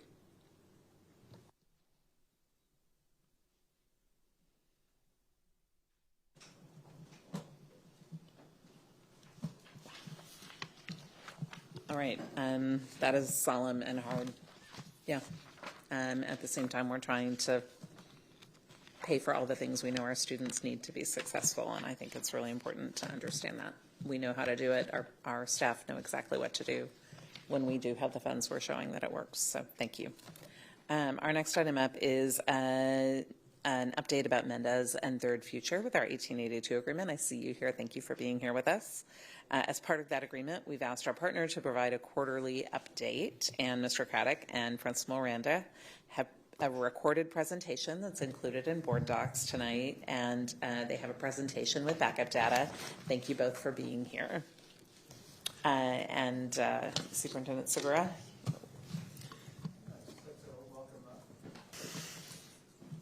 I'd like to welcome up Mr. Zach Craddock and Principal Elizabeth Miranda.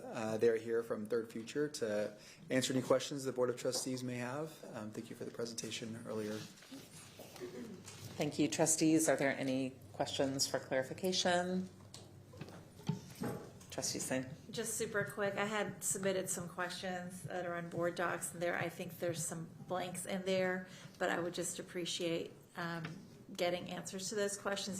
These are just basically the criteria that we had put that are in our contract, and I just wanted the public to have a real clear picture of how Third Future has performed on each of the different items in a real simple format. You guys have given us a lot of good information. Okay. I just want it all consolidated in one place so that we can just see that. I'll work with Josh to make sure that you get it, or if we haven't provided it already. If not, I apologize. No, that's the two questions that we had was the last 3 years of NWA data, the district summary report, and then the percentage of our AOT. Our data analysis person will return from vacation tomorrow. I will have that for you next week. Thank you. Appreciate that. Thank you very much. Anything else? Trustee Whitley Chu. I wanted to know how many students do you have in Algebra 1, enrolled in Algebra 1 at Mendez this year? We don't, 0 students in Algebra 1 this year, ma'am, in 8th grade. What about last year? We have not offered Algebra 1 at Mendez since we've taken over operations in 2022. Okay. Mr. Sikora, do we have any middle schools in Austin ISD that do not offer Algebra 1? I'm not aware of one that doesn't offer it. We offer it at all of the schools, but I can't. Dr. Wilson, is there anything that you want to add to that? It's all of them, yes. All of our schools. Okay. Thank you. Thank you. Any additional questions? Trustee Gonzalez. Hi, thank you. I just had one small clarification question. I did notice that in the PowerPoint that you shared, the enrollment information for 6th grade and 7th grade was exactly the same, like exactly the same gender breakdown, racial breakdown. I didn't know if that was accidental, like just the name of the grade level didn't change, or if they actually are in fact exactly the same enrollment numbers. It's highly unlikely, but do you know about that? Right. So it was probably deemed accidental. I can give you the enrollment numbers for 6th and 7th grade. You don't have to give it to me right Okay, now. I would like to know what the current enrollment is. Yes, But I just yes. didn't know if that was in reality just coincidental or if it was a mistake. No, sir. It was definitely overlooked. Thank you. I appreciate it. And I also will say, on an additional note, very fast, I did appreciate the inclusion of the pictures and the visuals and the artifacts. Those are all very important. I did get to see the back to school night, the virtual one that you held at the beginning of this Yes. year. And so I was appreciative that all the parents were well received. It was, a lovely gathering and very informative. So thank you for sharing all They that. just finished up a Halloween celebration with over 200 families at 7 p.m., so Yes. just about an hour ago. Yeah, a lot of fun. Sorry you missed it. I know. It's okay. Anything else? This is way more fun than a Halloween party, right? I agree. Absolutely, Trustee Singh. Absolutely. You could have come to our meeting in costumes. Anything else? Okay. Thank you very much. I appreciate it. Okay, we will now move to the consent agenda at our October 10th board information session. The approval of linear algebra innovative course was previewed as an item to be voted on at today's meeting. The administration has removed this item from today's agenda ahead of the meeting. We will still be offering that course.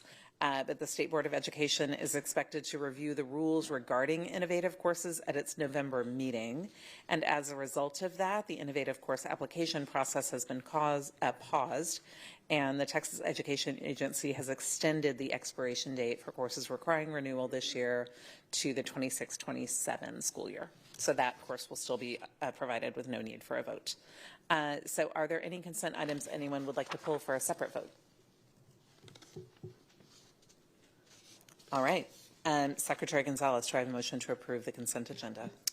Yes, I move to approve item 8.1, item 9.1, item 10.1, 10.2, item 11.1 through 11.5, item 12.1, and item 13.1 through 13.1 and 13.2. Thank you. Is there a second? Second. Thank you. Trustees, any discussion on these items? Just quick discussion on the mental health contract. I just wanted to thank the administration for following through with the promise we made to voters with using Prop A funds to put, I think it is, I can't remember the exact amount, maybe somebody does, for the contract for mental health. I don't want to misspeak. It's in the hundreds of thousands. I think it's 500,000, I think it was, right? I'll just say 460. Yeah, $500,000, and this is you. And I specifically asked, is this going to supplement or supplant? And it is going to supplement our mental health services. So that is an increase in services for our students. And really, truly appreciate your following through with that commitment. Thank you. And I have one question about that one. Is that intended to be a recurring expense year over year? Since that was what we asked, we asked for it in the TRE.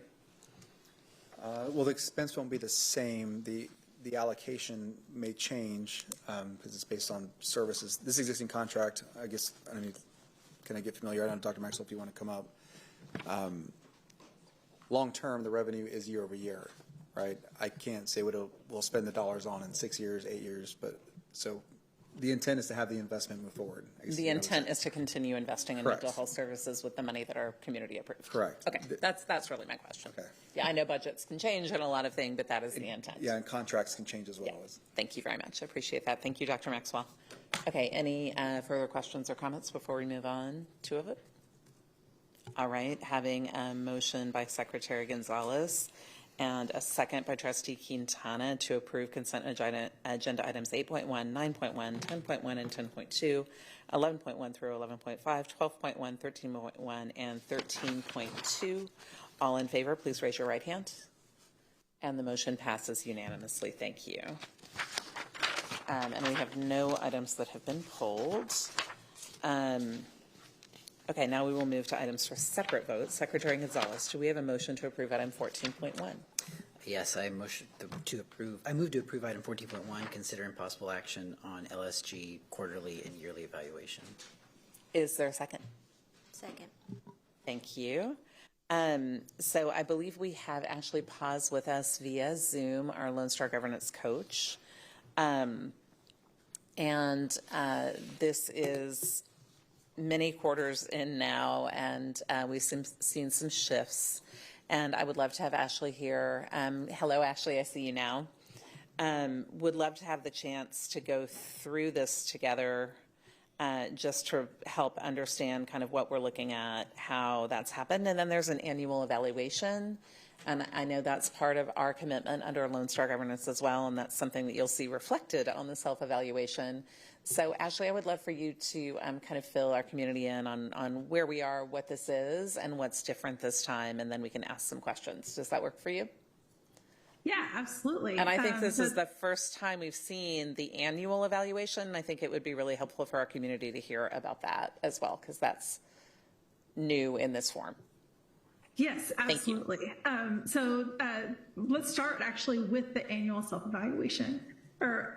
So it's not an annual self-evaluation. It's the same self-evaluation. It's simply just an annual review. So what we've done is we have provided the board with all of the data from your past 12 months of implementation so that you can see the progress that you have made in implementing these effective governance practices over the last 12 months. So what this includes is 12 months of your time use. It includes 12 months of all of the things that you have accomplished during that time.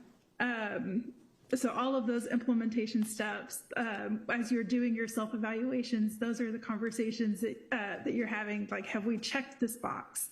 And one of the notes that I have included in this self-evaluation is that, we often, it's easy to get lost, for the conversation to get lost on, checking boxes, because that's literally what we're doing while that self-evaluation is being conducted.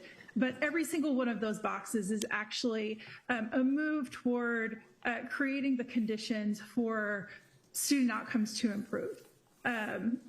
How you are evaluating your superintendent, how you are setting goals, how you are monitoring your goals, how you're spending your time during your board meetings, how you're engaging with the community, how you are aligning your budget, how you're aligning your policy, and all of the things that you do within the district, how you are coming closer and closer into alignment so that you can really begin to do great and amazing things and build on the great and amazing things that you're already doing in service of students. And so that really is the purpose of this 12-month, just this annual review. And of course, your self-evaluation, this is the, let's see, I think this is the 8th self-evaluation that we all have engaged in together. You've been doing this for 2 years now under the current order with Texas Education Agency. And so the expectation for the board in your order is that you have that you get to the meets focus level on your self-evaluation, which is 60 points. And the board actually accomplished that not last April, but the April before, so April of 2024.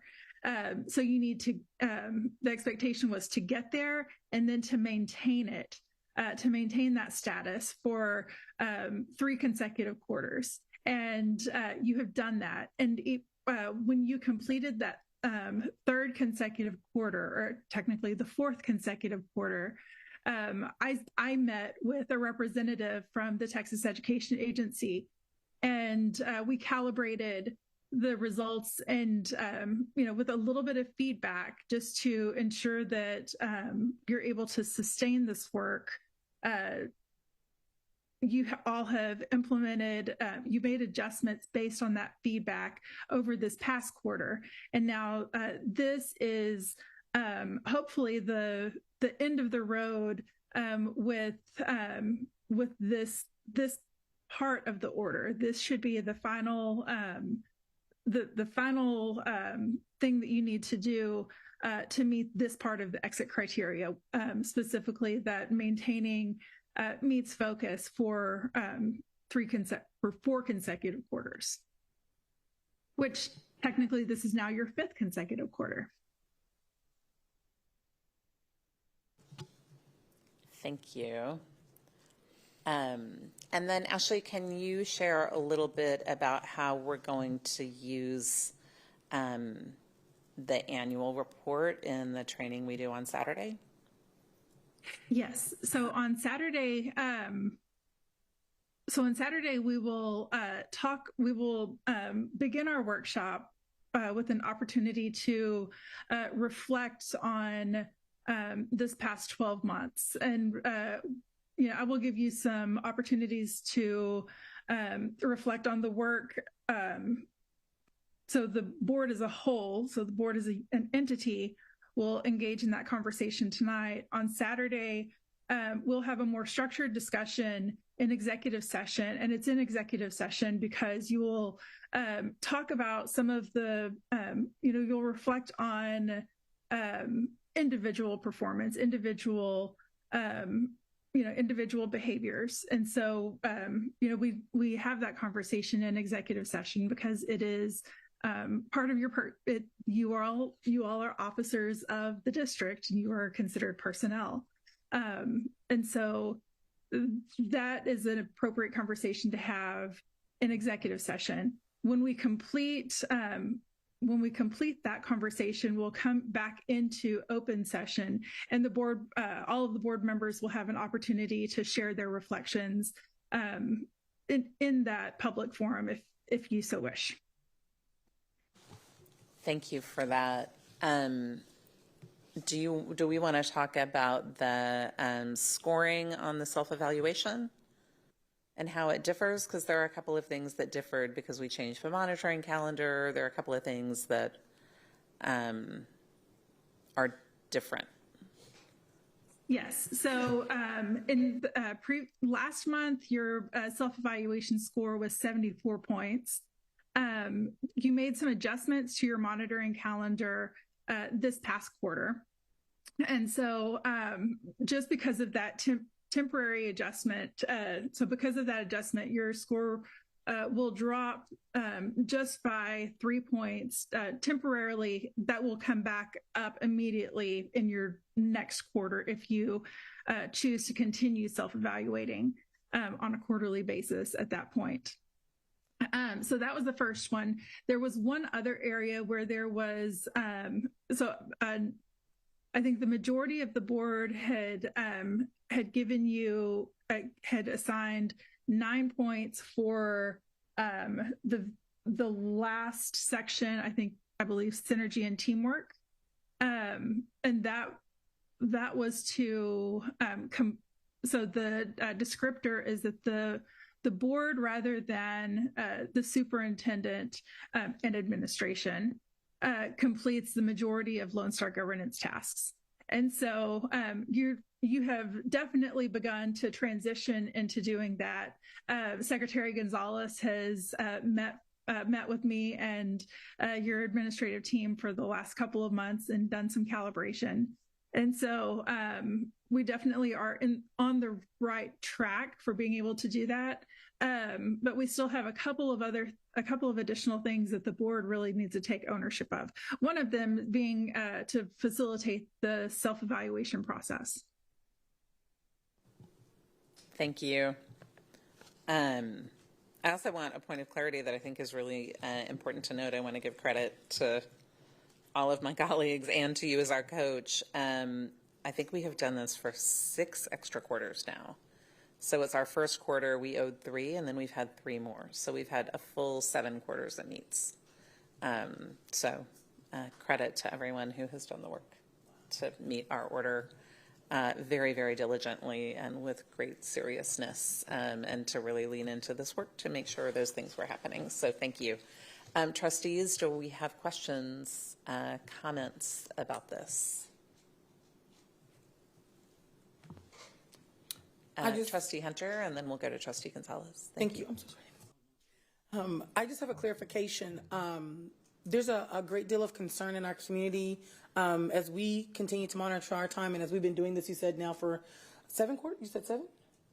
Yes. 7. It meets for 7 quarters. We've hit meets for 7 quarters, for 8.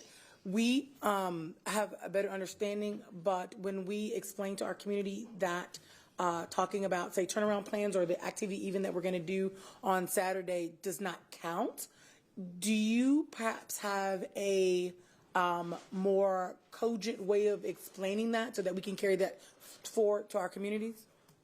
Yes, and that's actually a great question. So I think the best place to start in answering that question is why do we encourage school boards to spend the majority of their time in board meetings talking about student outcomes? Any ideas, board? I'm not sure what you're referencing. Do you mean the adult action student? Is that what you're talking about? Yeah, so the expectation that LSG sets forth and what is set forth in the order is to spend 50% of your time focusing on student outcomes in your board meeting.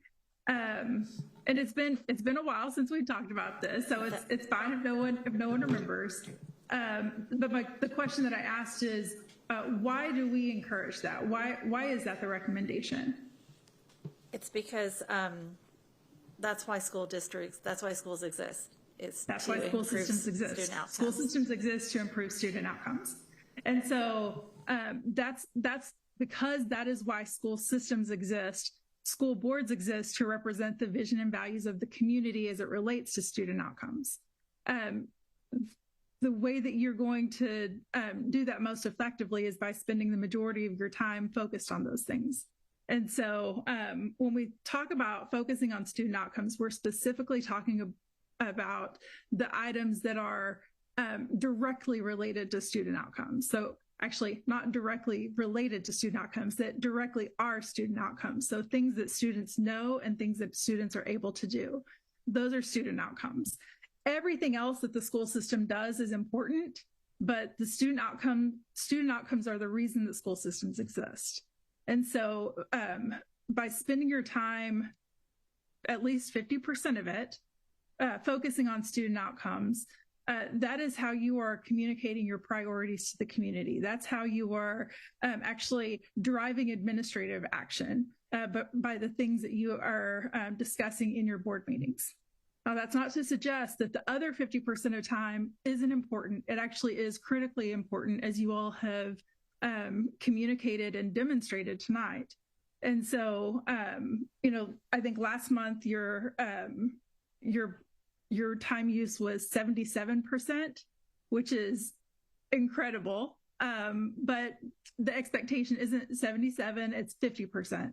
I also understand that that was to kind of build up some time so that you can also focus on some of those other things in the coming months. So it's actually extremely smart for the board to budget your time in that way. But all of the things that are related to student outcomes, so turnaround plans, budgets, consolidations, all of those things are critically important, but they themselves are not student outcomes.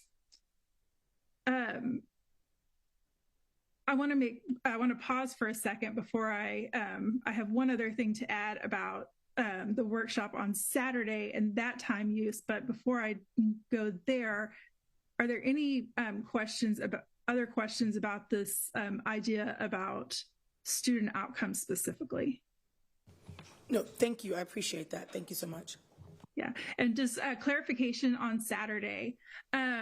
So the majority of our time on Saturday actually will be counted towards student outcomes, and the time during the Lone Star Governance Workshop, the time that is in executive session will it will not be counted because it's not public meeting time. It's not board authorized public meeting time. So none of those things will count as other. So Ashley, can you just clarify that a little more? So the time in executive session will not count toward our required time or our high leverage time? Correct. Correct, because actually, you know what? That's not true. Okay, because it's required. It will be high leverage time because it's self-evaluation. Okay, so it's different from a regular all of our time together. I know you've got another small section that you're going to do some additional training. That will be other, but the rest of our time together will be it will count towards student outcomes. So our executive session and the open part, all of it will. Yes. Okay, that's good to know. Thank you. That makes more sense. I was trying to figure out why that wasn't, and that makes a whole lot more sense now. Thank you for that. I appreciate that. Yeah. Trustee Gonzalez, did you have a question, or does anyone else have? I just wanted to say that I've had the chance to facilitate one of the revised two-way engagement sessions with Trustee Singh, and I received a lot of positive feedback about the more specific campus data that's a part of the presentation, so that it's not looking at the goal progress in totality as a district, but it's more relevant to the conversation on that specific campus. I did have a question. Given the revisions that we voted on to the scorecard and the removal of goals that are related specifically to middle school performance, if we had two-way engagement meetings at middle schools, is there information, is there data that you would suggest, recommend to maintain that relevance at the campus level? Yeah, so even in middle school, there are indicators that contribute to the CCMR goal.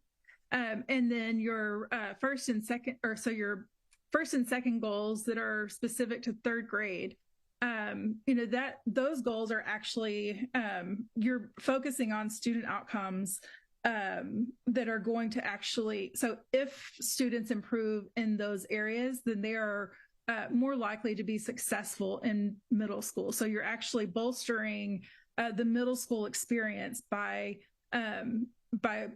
improving upon the learning that is happening in elementary school. And so for each grade level, you're actually, all of the goals are relevant for all of the grade levels, but specifically you're building upon, middle school with those early learning goals. And then middle school really is going to be the bridge between goals 1 and 2 and goal 3. So I think that it is absolutely appropriate to still discuss those because you're creating those opportunities for those students. Thank you. That was all. Thank you. Thank you for that. And I have a follow-up question to that, which is if we are going to add, I think we're getting kind of near the end of that first wave that we plan to do. We were focusing on our campuses with 2 unacceptable ratings, and we're getting near the end of that. And I think there's appetite for doing more. I think, some of our middle schools, we know that our middle schools, as so many middle schools, are kind of in a unique spot. Do we need to reapprove a calendar? Do we just add that to a web page? What does that formal process look like? And what are the expectations? So my recommendation is to go ahead and add them.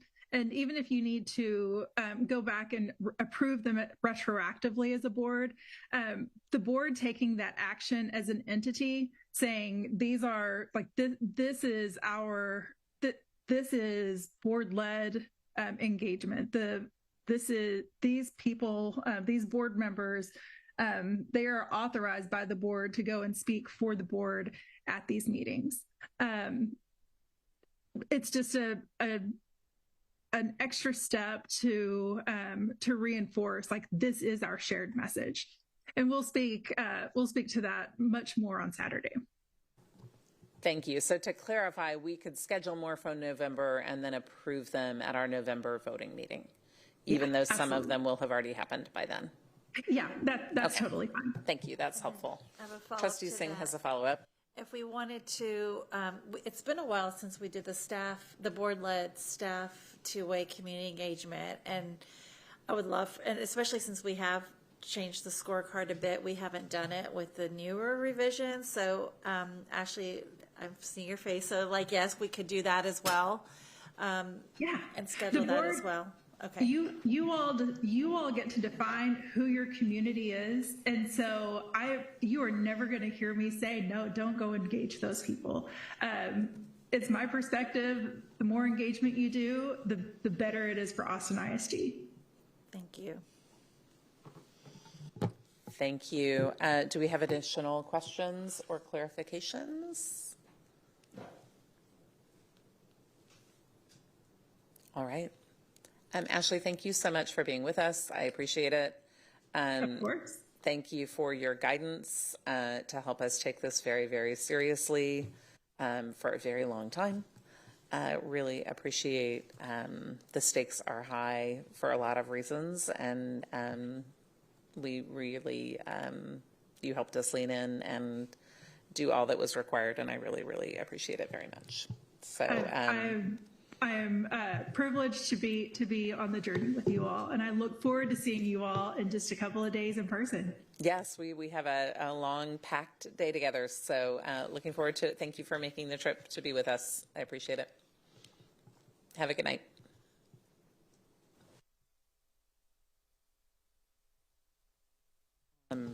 All right, so we're going to move to items for a separate vote for this. We have taken motions on this. Is there any further discussion beyond what Ashley was here to share? All right. So having a motion by Secretary Gonzalez and a second, now I've forgotten, by Trustee Quintana. Okay, thank you. To approve item 4.1, all in favor, please raise your right hand. Thank you. And the motion passes by all those on the dais. Thank you. And anyone who wants to go look can see the annual evaluation, which is a big narrative of all of the Lone Star governance things we have done this year with a lot of explanation and data and all kinds of things. So thank you for that. Secretary Gonzalez, do we have a motion to approve item 14.2? Yes, I move to approve item 14.2, issuance of tax and revenue anticipation note. Is there a second? Second. Okay. Trustees, any further discussion on this item? This is the loan that we talked about with Ms. Montgomery earlier. All right. Having a motion by Secretary Gonzalez and a second by Trustee Quintana to approve item 14.2. All in favor, please raise your right hand. And the motion passes by all those on the dais. We will now recess our open meeting at 8:09 p.m. and move to executive session pursuant to Texas Government Code Sections 551.074, 551.072, 551.073, 551.087, 551.076, 551.0821, and 551.071. When we finish with the executive session, we will briefly return to the open session to formally adjourn the meeting, and the adjournment will be recorded and included in all replays of tonight's meeting. Thank you for joining us, and have a good evening.